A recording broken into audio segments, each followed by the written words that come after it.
interesante que lleva por título, en esta ocasión, en el segundo, Aureliano Ortega y la deserción de la filosofía. Adelante, Bodio. Participo con mucho gusto en este simposio y les pido que le tomen en cuenta que después de haberle enviado el título de mi ponencia al doctor Carlos Oliva, decidí poder ponerle comillas a la palabra deserción. Aureliano Ortega y la deserción de la filosofía. Les suplico que lo tomen en consideración, porque al hablar de una deserción con comillas ya estoy restringiendo de algún modo el término. Y es que me vino a la mente una conferencia de Alfonso Reyes que termina, citando a Hegel, por cierto, diciendo o refiriéndose a aquellos que están condenados a ser filósofos. Y eso me hizo pensar que alguien que está condenado a ser filósofo no puede desertar de la filosofía, aunque él mismo piense que está desertando de la filosofía, ¿no? Bueno, bajo el escueto título de Filosofía Mexicana, Aureliano Ortega publicó un libro que debería estar llamado a estremecer, si no a la cultura mexicana como un todo, sí al menos a la Academia Mexicana de Filosofía, de la cual él es uno de los miembros más distinguidos. Muy lejos quedaron ya los afanes de proponer una tipología del ser del mexicano.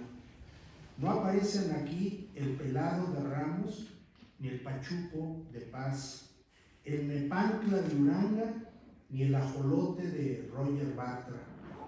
Lo que le interesa al autor es la filosofía como esfuerzo del concepto, entendida, es cierto, como una historia que tiene muchos momentos, pero igualmente como una herramienta capaz de generar la autognosis que nos permitiría orientarnos en nuestra lucha por la sobrevivencia.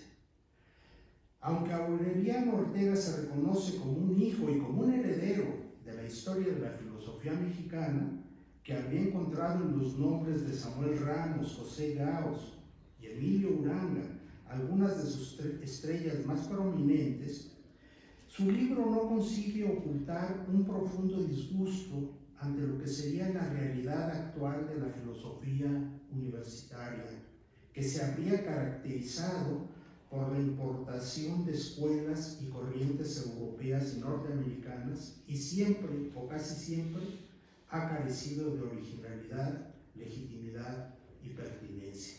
Bueno, estos últimos 3 renglones son una cita textual de algo que escribió Aureliano.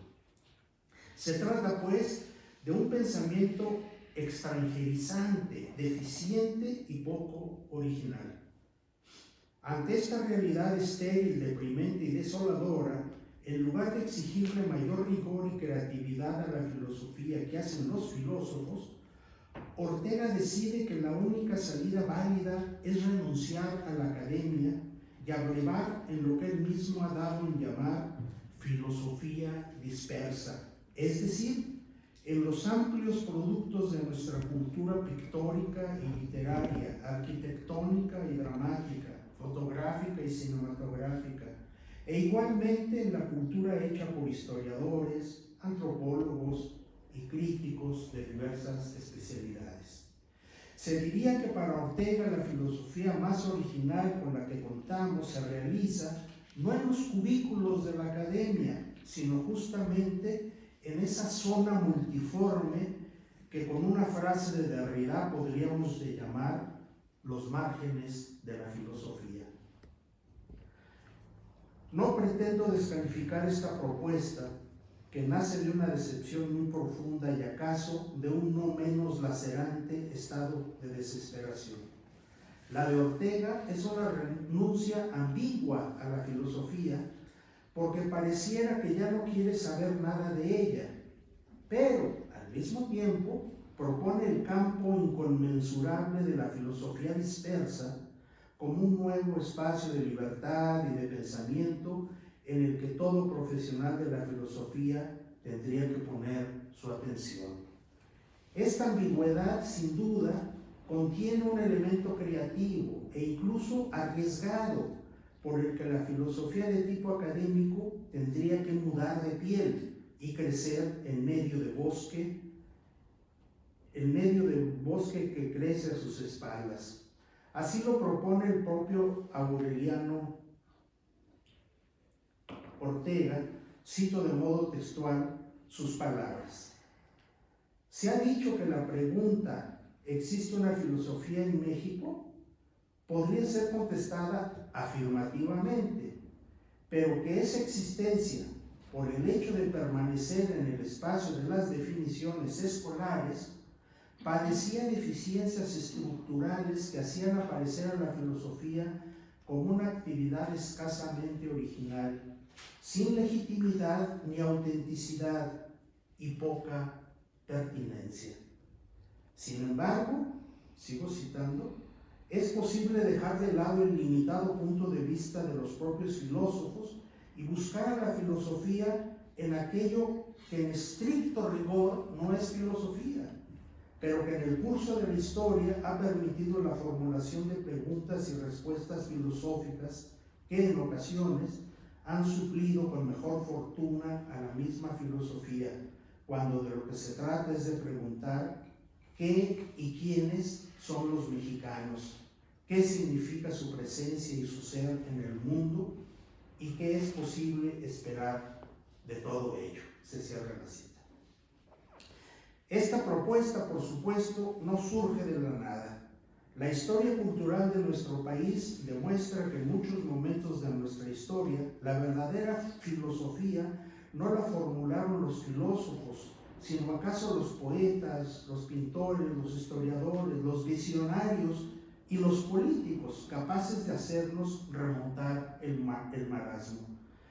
Fue Emilio Uranga, el autor del análisis del ser del mexicano, quien habría hecho la siguiente reflexión, según cuenta Ortega. Lo cito. A lo largo de la historia de México, sus cronistas, sus poetas, sus literatos, sus músicos y artistas plásticos habrían precedido a los filósofos en la búsqueda y la comprensión de los elementos histórico-culturales que representan cabalmente las señas de lo mexicano. Se cierra la cita. A partir de esta línea de pensamiento, a Ortega le parece, por ejemplo, lo cito, que puede encontrarse más filosofía en el primer sueño de Sor Juana que en los ejercicios escolásticos de los profesores de filosofía de la Real y Pontificia Universidad de México. Se cierra la cita. Aunque reconozco que la filosofía y la teología, sobre todo en la época de la colonia, eran hermanas gemelas, difíciles de distinguir entre sí, un prurito de exactitud me lleva a decir que la monja Jerónima era ante todo, antes que filósofa, una teóloga consumada, como lo demuestra su poema El sueño, que se basa en una lectura a fondo del Eclesiastés, en pasajes del libro de Daniel y sobre todo en alguna de las epístolas de Pablo, y la famosa carta atenagórica, discurso con que rebate con argumentos teológicos un sermón del sacerdote jesuita Vieira. De la capacidad creativa de los profesores de la Real y Pontificia Universidad, creo que los únicos autorizados a dar una opinión pues serían los especialistas en filosofía medieval y en filosofía de la colonia. Y me viene a la mente, y lo pongo entre interrogaciones, Mauricio de Ochoa. Lo cierto es que la publicación de dicha carta atenagórica implicó una catástrofe para Sor Juana, de la que ya no se pudo reponer. Las autoridades eclesiásticas encabezadas por el arzobispo Francisco de Aguiar y Seijas no le perdonaron a Sor Juana que discutiera en público las razones de alguien que había sido un miembro de la orden de los jesuitas y que además gozaba de un prestigio internacional. y todavía menos le perdonaran, si cabe decirlo, que se exhibiera en público como una experta en asuntos de teología. Era ya demasiado. Incluso hasta el día de hoy se supone que los abocados a fungir de teólogos deben ser en todo caso hombres.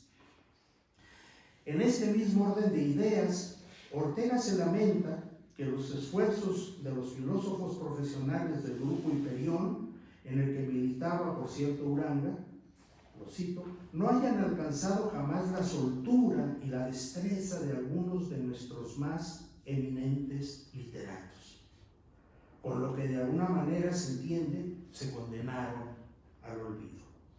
Me parece obvio que sin mencionarlo, Ortega alude al enorme éxito de lectura de que gozó desde su aparición El laberinto de la soledad de Octavio Paz. También en este punto habría que matizar, y mucho. Paz no cabe de ninguna manera en la clasificación de los hombres prácticos que propone Ortega para delimitar los campos de la filosofía dispersa. Creo que ya es hora de que reconozcamos que Paz, aunque fuera de la academia, escribió y pensó como un verdadero filósofo. Admiraba a Gauss y tuvo una cercanía intelectual con él. La presencia de Heidegger, por ejemplo, en El arco y la lira, no hace sino demostrar el apego con el que el joven escritor seguía los pasos del gran transterrado español. Si bien se trata de un documento privado, una carta que le envía Gauss el 12 de diciembre de 1963 a Octavio Paz, quien reside entonces en París, vale la pena recordar lo que le dice Gauss a Paz ahí acerca de su condición de filósofo. Lo cito: con El arco y la lira y El laberinto de la soledad, que siempre me ha parecido el mejor libro sobre el tema, lo que para mí es decir mucho, debía usted ser contado por descontado en la primera fila de la filosofía, no solamente mexicana, sino de la lengua española. Paz en la primera fila de los filósofos. No lo digo yo, lo dice Gauss. Es cierto que en México, casi de modo unánime, todos admiramos la poesía y los textos en prosa que escribió López Velarde. Es uno de los íconos más eficaces de nuestra cultura. Pero hacerlo pelear con Antonio Caso, a quien por cierto admiraba, y a cuyas conferencias del Ateneo asistía con regularidad y con devoción López Velarde, me parece que Ortega se extralimita un poco cuando sostiene, lo cito: la suave patria ha hecho infinitamente más por la construcción de una autoconciencia mexicana que los aburridísimos libros de Antonio Caso. Me veo en la obligación de salir en defensa de Caso. Quizás algunos de sus libros sean en efecto aburridos, pero me parece que no puede menospreciarse lo que es sin duda su pieza más representativa y la más legible de su repertorio: la existencia como economía, como desinterés y como caridad. Yo lo leí desde que era joven y me sigue pareciendo un texto legible y digno de consideración. Por cierto, la polémica que sostuvo Caso con Vicente Lombardo Toledano entre 1934 y 1935 en torno al tema de la libertad de cátedra, en la que resultó vencedor el primero, ha sido decisiva en la conformación de lo que entendemos todavía hoy por Universidad Nacional. Reconozcamos que nuestra existencia como universitarios dirimió sus principales rasgos a partir de esa polémica fundamental y que de algún modo todos somos deudores de las posiciones que el maestro Caso defendió en ella. Pero un libro como Filosofía Mexicana de Aureliano Ortega no merece solo una crítica en lo que podrían parecer sus errores o sus equívocos. Su valor es, ante todo, el de un revulsivo inteligente, muy bien escrito, por cierto. que nos invita a ver a la filosofía mexicana en el aspecto medular de su crisis. También la filosofía marxista, hay que considerarlo, de la que Ortega se ubica como un continuador, parece atravesar por una especie de crisis. Resulta interesante observar que la visión de Ortega se apoya en la figura siempre inquietante de Bolívar Echeverría, continuador entre nosotros de un marxismo que, habiéndose colocado a la sombra de Teodoro Adorno y de Walter Benjamin, tiene trazas de prevalecer como un marxismo pesimista y agónico. Me parece sintomático a este respecto que Ortega mencione en el cuerpo de su libro y también en uno de sus epígrafes una frase de Benjamin en la que éste asume que en la lucha de las ideas, cito, como en el mito de Sísifo, todo tiene que ser pensado cada vez de nuevo. Dicen que una imagen expresa más que 100 palabras. La imagen de Sísifo parece invalidar de golpe el sentido progresivo e incluso teleológico de la historia de los manuales al uso del materialismo histórico, que los manuales al uso del materialismo histórico inculcaron en nuestras conciencias. ¿Quiere esto decir que no hay victoria posible y que todo es un asunto de comenzar y otra vez recomenzar, no solo en el pensamiento, sino en la lucha de clases? La pregunta, por lo menos, no deja de ser inquietante. Otro aspecto, y muy notable, del libro Filosofía Mexicana de Ortega, es que él mismo pone manos a la obra y concluye su libro con dos estupendos ensayos interpretativos, con los que nos da ejemplo de lo que él llama una filosofía dispersa. Se ocupa, en efecto, con altos vuelos hermenéuticos del poema Alta Traición de José Emilio Pacheco, y con el mismo vuelo ensayístico revisa algunos aspectos de la figura siempre entrañable de José Revueltas, nuestro héroe que sobrevivió al 68. Pongo estos dos capítulos finales como muy válidos y estimulantes ejemplos de lo que puede llegar a ser el ensayismo cuando lo practica con amor e inteligencia un filósofo mexicano.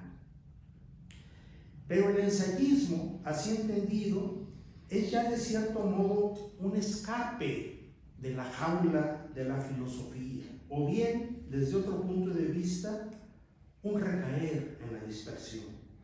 En esta línea de pensamiento, me parece, Aureliano Ortega no hace sino sintonizar, así sea en parte, con una tradición o una suerte de ADN a la que están sometidos los filósofos en México, en la medida en que sus tres figuras tutelares sigan siendo las de Samuel Ramos, Emilio Uranga y José Gauss, una venerable santísima trinidad que impera bajo el cielo de nuestro país. En cuanto a Samuel Ramos, no estimo que pueda advertirse en él algún rasgo de eso que he querido llamar una deserción de la filosofía. Su primer contacto con el pensamiento filosófico será en Morelia, cuando él conoce al médico y a la vez ensayista José Torres Orozco, personaje fuera de serie, de una amplísima cultura, muerto demasiado pronto debido a una tuberculosis. Torres Orozco parece ser el primer lector riguroso de las teorías de Freud en nuestro país, al tiempo que se ocupa en ensayos de penetración deslumbrante, que quizás no han sido igualados hasta nuestros días, del pensamiento de Nietzsche. La Facultad de Filosofía y Letras de la UNAM, en la época en que Ramos era su director, recogió en un solo volumen, en 1956, ya llovió, el estado mental de los tuberculosos y sus 5 ensayos sobre Nietzsche. De regreso en la Ciudad de México, Ramos, quien no decidía entonces su vocación, no sabía si ser médico o ser filósofo, escucha una de las conferencias del maestro Caso en el Ateneo de la Juventud y ahí asume un camino que nunca abandonará, la filosofía. Todavía está a la sombra de un tercer maestro que aprecia poco la academia. Conoce y colabora con José Vasconcelos en algunos de sus proyectos editoriales. En cuanto a Ramos, me parece que esto está decidido. No hay sombra de discordia. No es el caso de Emilio Uranga.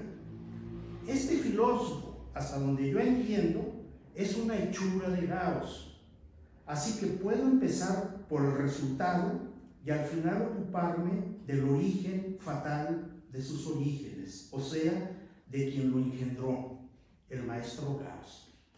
Integrante, como todos saben, del grupo Hiperión, el alumno a quien el propio Gauss había calificado de genio, elaboró bajo su dirección una tesis que resulta emblemática dentro de los estudios que intentaban fijar la identidad nacional. Son 3 los capítulos de esta tesis e igualmente del libro que todos conocen bajo el nombre de Análisis del Ser del Mexicano. Además de la introducción y de lo que podríamos llamar 2 primeros capítulos más o menos fenomenológicos, la tesis concluye con un tercer capítulo que opta por realizar un despliegue interpretativo, esto es, de carácter hermenéutico, en el que la inteligencia del autor destaca el significado de la palabra Nepantla, rescatada por Fray Diego Durán. Con este término se aludiría al modo de ser oscilatorio y pendular que caracteriza, según esto, la existencia del mexicano, lo que enseguida se corrobora con un ensayo cautivador acerca de la lógica de la zozobra que nos habría revelado la poesía de Ramón López Velarde. Esto da pie para que Uranga sostenga, lo cito: la zozobra es un no saber a qué atenerse, a lo que es lo mismo, o lo que es lo mismo, a un atenerse a los 2 extremos, un no soltar presa, sino asir los 2 cabos de la cadena. Se cierra la cita. Remata ahí mismo el filósofo mexicano. El juego incesante de vaivén, la marcha y contramarcha, no tiene fin. Nuestras vidas son péndulos, para acuñarlo en la expresión de López Velarde, que tendrá siempre en mi ontología la última palabra. Eso dice Uranga. Esta es la primera deserción de Uranga, estimo yo. Una deserción suave que abandona la fenomenología, es decir, la filosofía rigurosa, y que se traviste con el manto arrebatador del ensayo, autorizado en este caso por la institución universitaria y por los sinodales que primero lo examinaron y luego le recomendaran que continuara sus estudios en Alemania, así como que buscara la cercanía, no sé si habría otra opción, de Martin Heidegger, el autor del Ser y el Tiempo, cuya versión al castellano vio la luz en 1951 bajo el sello del Fondo de Cultura Económica. La segunda deserción de Uranga es radical y tajante. Después de una estancia europea que le ha permitido estudiar en Friburgo, primero, y disfrutar después del ambiente intelectual del país existencialista de Jean-Paul Sartre y Maurice Merleau-Ponty, Uranga renuncia a la carrera docente que le abría sus puertas y decide volverse consejero del príncipe, con lo que se apega, me parece, al modelo de su admirado Federico Schlegel, autor a quien había traducido y de quien tiene un ensayo, quien acabó volviéndose asesor de Metternich. Hay que reconocer que Uranga siguió publicando y que no dejó empero de filosofar. Aureliano Ortega llama la atención acerca de sus astucias literarias, que por su carácter ensayístico podrían ubicarse en el renglón de la filosofía dispersa. Para mi gusto, merece mención aparte de quién es la filosofía sobre la lógica de la filosofía como confesión personal. Este libro tendría que resultar crucial porque en él parece abandonar ya para siempre la filosofía del ser del mexicano para sumergirse en consideraciones de una analítica del lenguaje inspirada en las enseñanzas de Bertrand Russell. El subtítulo del libro, sobre la lógica de la filosofía como confesión personal, empero, indica de antemano que en el fondo no se trata sino de un ajuste de cuentas con su maestro Gauss. Bueno, recuerden que Gauss publicó un libro que yo recomiendo muchísimo, que se llama Las Confesiones Profesionales. A eso está aludiendo, por supuesto, Uranga. Para cuando el libro se publica, Gauss ha fallecido ya, cuando el libro de Uranga, ¿no? Lo que permite que Uranga vierta sus dictámenes desdeñosos y hasta parricidas con una absoluta impunidad. ¿Qué es lo que le parece a Uranga la filosofía de la filosofía? ¿Qué es el núcleo de la propuesta de Gauss? Le parece, lo cito textual, un rabioso afán de alimentarse con mordiscos de su propia cola. ¿Quién era Gauss como maestro? Se jactaba, indica Uranga, a menudo de haber expuesto en sus cursos la historia de la filosofía por entero, desde Tales de Mileto hasta Heidegger de Friburgo. Era tan eficaz en repetirla y respetarla como un niño bueno reproduce en su conducta, sin alterarlos, los sistemas represivos de sus padres. Su ocupación era la de un puntual fotógrafo de cadáveres a lo largo de toda la historia de la filosofía, que a la larga termina sintiéndose de la misma condición que sus especímenes. O sea, Gauss termina asumiéndose como un cadáver en vida. ¿Y cómo eran sus alumnos? No era tolerante, dice Uranga. Pretendió durante toda su vida hacer de su escepticismo un dogma que caía como lápida. Son las palabras de Uranga. Lo curioso es que aún en sus ataques a Gauss, Uranga sigue siendo gaussiano hasta la médula de los huesos. Poco importa que diga haber abrazado la filosofía de Russell o de Wittgenstein, donde Gauss lo explicaba todo a partir de la soberbia, de algún modo demoníaca, según el filósofo, es decir, proponiendo una reducción de tipo psicologista. Uranga recurre a las herramientas del psicoanálisis freudiano. Y esto es todo. Aunque es claro que Uranga carga las tintas cuando describe a Gauss como un fotógrafo de cadáveres, que a su vez se reconvierte en cadáver, usa una palabra muy precisa que pertenece a la historia de la filosofía: escepticismo. Estoy convencido que en este punto el diagnóstico de Uranga es irrefutable. Gauss era un escéptico. El suyo era un escepticismo que me gustaría llamar depredador. La columna vertebral del sistema de Gauss, desde que llegó a México como trasterrado, ya podía resumirse en esta frase de una extraordinaria eficacia retórica: filosofía de la filosofía. ¿Qué es la filosofía de la filosofía? Lo que tenemos delante es un constructo engañoso. La duplicación del término sugiere en automático un dispositivo de intensificación. Evoca un proceso filosófico elevado a la segunda potencia.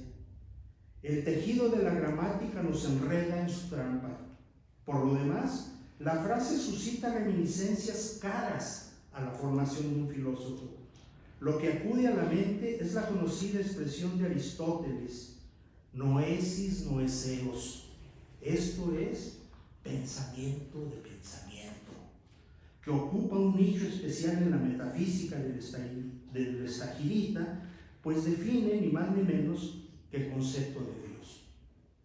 En la prosa de Gauss, empero, la expresión filosofía de la filosofía no tiene que ver con una duplicación de logos, sino con su bancarrota, o mejor dicho, con su descarte, en la medida en que las conquistas del pensamiento, incluidos sus altos vuelos en el espacio de la metafísica, son siempre reductibles a un motivo personal, subjetivo, de índole psicológica, que sería originaria y por lo mismo determinante. Gauss, a quien debemos las traducciones de varios libros de Husserl, ese gran crítico del psicologismo, no se nos olvide, ya desde la época de las investigaciones lógicas, pasó de noche por el pensamiento de Husserl y sigue pensando que las conquistas del pensamiento se retrotraen siempre a premisas psicológicas oscuras y que en estas premisas encuentran su explicación. Hegel y la mayoría de los filósofos, para Gauss, no son sino entes soberbios que construyen, en el sentido moral del término, no es una filosofía soberbia, porque es un soberbio, es un envidioso, hay una enfermedad psicológica, ¿no? Querer ser como Dios e incluso querer superar a Dios. Parece un gran pecado, ¿no? No son pues los filósofos sino entes soberbios que construyen arquitecturas que se vienen abajo una vez que se detectan los motivos de la psique que han motivado sus delirios y aberraciones. Lejos de constituir un elogio de la razón, como parece, la filosofía de la filosofía anula las razones de la razón para poner en su lugar lo que Gauss llama, una frase que también tiene su retintín, las razones del corazón. Gauss lo ha expresado con claridad soberbia, pero los estudiosos de la filosofía no hemos querido verlo. Quisiera poner como ejemplo de ello lo que sostiene Guillermo Hurtado en El búho y la serpiente, ensayos sobre la filosofía en México en el siglo XX. Debo decir algo previo y que sirva como marco. La filosofía, en sus momentos de incandescencia, ofrece conceptos.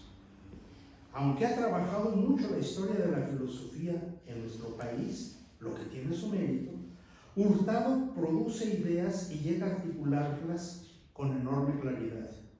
Me parece que esto sucede cuando nos propone distinguir entre lo que él llama una metafilosofía práctica de una metafilosofía segunda que ya no sería de algún modo empírica, sino estrictamente filosófica, y que él llama metafilosofía teórica.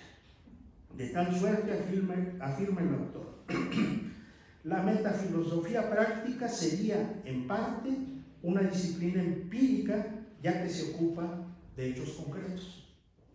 Esta metafilosofía práctica, empero, tendría una parte no empírica, estrictamente filosófica, que es lo que ha llamado una metafilosofía teórica. Ahí mismo precisa Hurtado los alcances de su concepto, lo cito literal. La metafilosofía teórica es la reflexión filosófica, creo que no es necesario llamarla disciplina, acerca de la naturaleza, formas y alcances de la filosofía. Ejemplos de ello son la caracterización de la metafísica que hace Aristóteles, la crítica wittgensteiniana de la filosofía tradicional y la filosofía de la filosofía de José Gauss. Se cierra la cita. Estoy muy de acuerdo en que la noesis noeseos de Aristóteles corresponde a la noción de metafilosofía teórica que propone Hurtado. Y lo mismo diría de la crítica de Wittgenstein a la filosofía tradicional. Pero, lamento decirlo, el nombre de José Gauss no merece estar en estas célebres compañías. El carisma académico de Gauss y su brillante retórica han impedido hasta ahora que veamos que esta filosofía de la filosofía que nos propone es la negación misma de la filosofía, una especie de reductio ad absurdum que lo devasta todo desde la raíz. ¿Para qué estudiar la ciencia de la lógica si sus propuestas no son sino el resultado de los delirios de poder de un hombre que se creía filósofo y que con estas credenciales se sentía capacitado no solo para retar a Dios, sino incluso para sustituirlo? Me apena informar que este error de lectura se debe a que no conocemos bien a bien la historia de la filosofía en México y que no hemos prestado la debida atención a las polémicas que se han suscitado en este campo. La primera aparición de Gauss en la escena pública mexicana, que fue también, lo podríamos llamar así, su bautizo de fuego, tuvo lugar en octubre de 1938, cuando impartió en la Universidad Nacional un ciclo de conferencias precisamente acerca de la filosofía, La réplica a su posición filosófica no se hizo esperar y estuvo a cargo de Francisco Larroyo, un filósofo neokantiano que había hecho estudios en Alemania. El conocimiento de esta polémica, que se recoge en el libro de Gauss y Larroyo, titulado Dos ideas de la filosofía, pro y contra de la filosofía, tendría que ser decisiva en nuestra recepción de las ideas de Gauss en nuestro país, pero al parecer ha sido ignorada. En ella, Larroyo se inconforma con la idea que éste expone de entender la filosofía como una confesión personal, lo que implica rechazar tanto el biografismo como el psicologismo, en tanto explicaciones últimas de los resultados obtenidos por la filosofía. Por eso sostiene Larroyo al finalizar su primera réplica, cito a Larroyo: la psicología no es una vía metódica para descubrir verdades fundamentales de la filosofía. Solo a través de la reflexión trascendental, fenomenológica, puede elevarse la verdadera filosofía al rango de ciencia rigurosa. Husserl. Aunque conocido como neokantiano, vale la pena observar que el argumento de Larroyo se basa en sus lecturas de la fenomenología de Husserl, autor que Gauss tendría que conocer muy bien, pues había participado al lado de García Morente en la traducción de las investigaciones lógicas. La posición de Larroyo implica veneno puro, y acaso por eso Gauss prefiere no darse por enterado. Para colmo, se diría que la comunidad filosófica mexicana no le guarda mayor aprecio al autor de la lógica de las ciencias, que yo estudié en la preparatoria, y de al menos una docena de libros. Para Guillermo Hurtado, en efecto, yo creo que esto sintetiza una posición muy generalizada, Larroyo no es una figura central y se deshace de él sin más trámite, acusándolo de retórico. Por eso escribe: Gauss no fue el único filósofo del exilio español al que Larroyo lanzó sus dardos retóricos. En caso de que hayamos decidido desestimar las razones de Larroyo, podemos acudir al testimonio más reciente del fallecido Luis Villoro. Para mí, quizás el filósofo mexicano más riguroso del siglo XX. En su extensa reseña titulada La filosofía de José Gauss, Villoro observa, lo cito: la esfera explicativa a la que Gauss recurre es la subjetividad empírica, en lo que tiene, por añadidura, de más personal e intransferible. Su concepción filosófica es una afirmación del valor último de la persona individual para dar razón de la filosofía entera. Se cierra. En esta misma línea de pensamiento define Villoro, y creo que con esto zanja la cuestión. Lo cito: La filosofía de la filosofía desemboca en una doctrina de la subjetividad.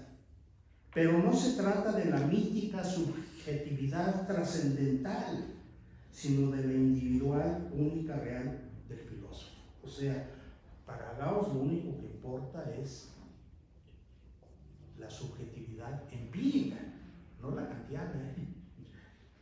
El texto de Villoro, como podrán deducirlo los entendidos, no es sino una reseña del libro titulado De la filosofía, una de las publicaciones póstumas de Gauss, que recoge a su vez los últimos cursos, los postreros cursos que impartió en la universidad. Los 4 fieles alumnos que lo siguieron hasta el fin de seguro quedaron atónitos cuando, para despedirse de ellos, el maestro pronuncia, ya cuando termina el curso, estas palabras. Lo cito: la filosofía de la filosofía del curso ha concluido que toda filosofía es en conjunto subjetiva o válida únicamente para su sujeto o su autor. Consecuentemente, mi perspectiva es que no puede ser compartida por nadie, más que en la proporción en que sea idéntico consigo mismo. Por lo tanto, sea idéntico conmigo mismo, perdón. Por lo tanto, no espero el asentimiento de ustedes, queridos alumnos, sino justamente el disentimiento. La filosofía de la filosofía del curso es una teoría del tropo de Agripa. Está aclarando muy bien de dónde viene todo, ¿no? La filosofía de la filosofía del curso es una teoría del tropo de Agripa, de la discrepancia de los filósofos. Quien discrepe de ella, la confirma. Quien asintiere a ella, la invalidaría, pero con arreglo a ella misma, asentir a ella no puede nadie más que yo. Bueno, ya con esto termino. Resulta paradójico, bueno, a mí así me ha parecido, que el maestro Gauss, que formó a tantas generaciones de filósofos, piense que la filosofía no puede enseñarse y que nunca ha salido de él. Su posición me recuerda a la tercera tesis de Borgias, que dice: si algo existente pudiese ser conocido, sería imposible expresarlo con el lenguaje a otro hombre. Por eso sostengo que el escepticismo de Gauss es un escepticismo depredador, porque acaba destruyéndose a sí mismo como filósofo. Y lo hace precisamente delante de sus alumnos. Con su deserción de la filosofía como conocimiento comunicable, se diría, invita a sus alumnos igualmente a desertar.